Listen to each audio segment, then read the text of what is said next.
Hello, I'm here, top of Church Street, Primark Bold Street End. It's very busy.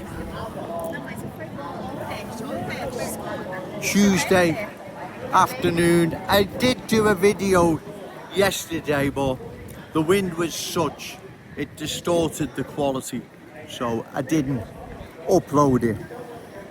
See, here's some food for thought, ladies and gentlemen. We buy our food from new arrivals. We buy our petrol from new arrivals. New arrivals cut our hair. There's vape, there's mobile shops. New arrivals are changing long-standing Proud Scouts communities, schools and our cherished city centre.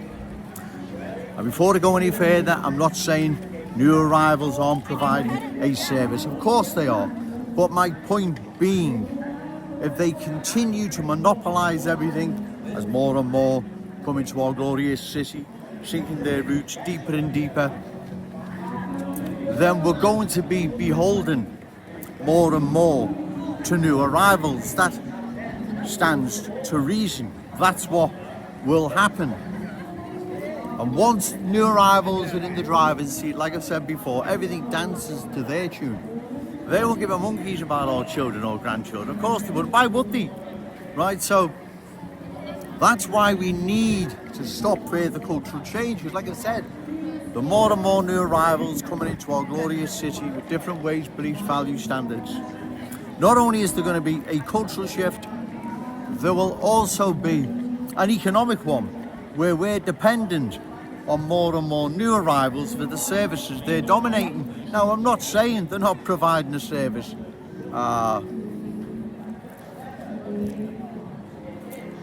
to the good people of Liverpool and the communities they reside. I'm not saying that at all, of course they are.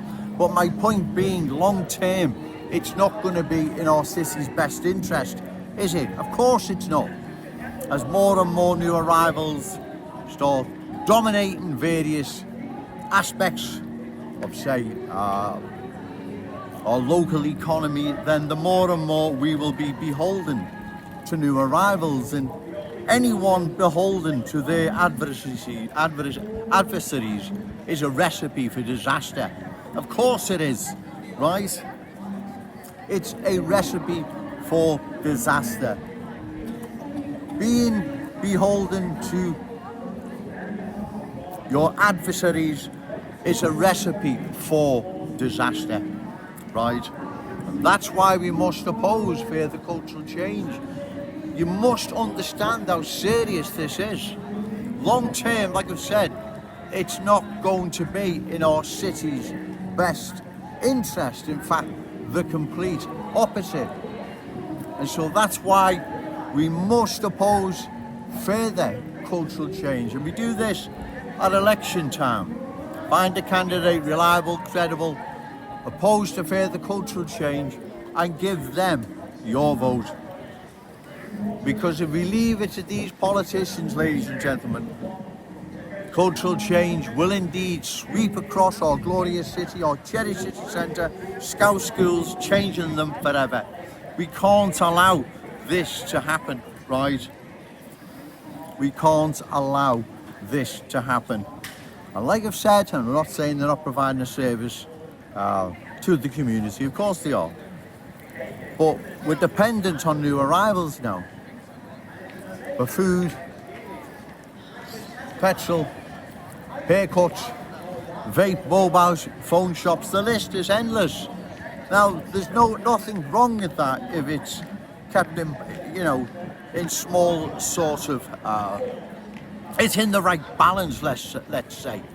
But if more and more new arrivals keep coming into the country, then they're going to dominate more and more of our economy. That stands to reason, right? So the more that happens, then it's not going to be in our city's long-term interest. It can't be. If we're dependent on new arrivals for food, petrol, haircuts, vapes, mobiles, God knows how many other amenities, services, then long-term, that can't be in our city's best interest, because we're going to be beholden more and more to new arrivals. And like I've said, if anyone believes new arrivals have got our children and grandchildren's best interest at heart, then you must be very, very naive. They don't give a monkeys about our children and our grandchildren. They don't care. And why would they? Right, well, exactly. So, just some food for thought. The more new arrivals coming into our glorious city, sinking roots deeper and deeper, our city reflecting the culture they brought with them, the more and more they will stick together, the more and more they will dominate the economy of Liverpool, as well as a cultural change, right? That's what will happen, in fact is happening now, right? The more and more new arrivals come into our glorious city, sinking their roots. Long term, this will not be in our city's long term interest. It can't be, like I've said, it can't be. How can it be? We're well and truly still in the driving seat. We can stop this.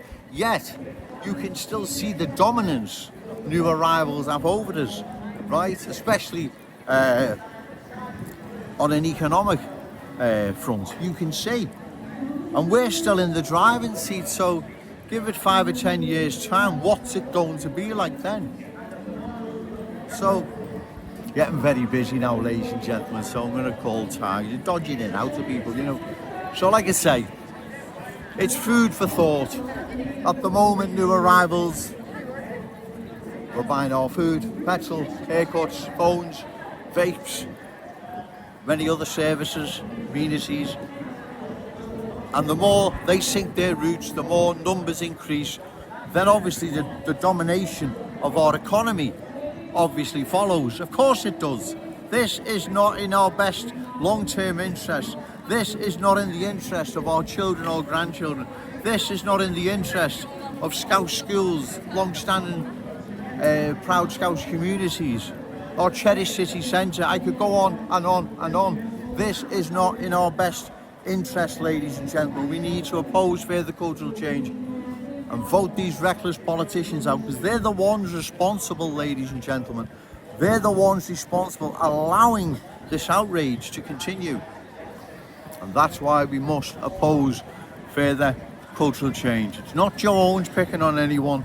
It's not Joe Owens having a go at anyone. All I'm thinking of is the long-term interest of our city, our children, our grandchildren, and all those amazing Scousers yet to be born. These politicians obviously don't care. They don't care about their own kids or grandchildren, never mind worrying about ours. So like I've said, that's why we need to oppose further cultural change.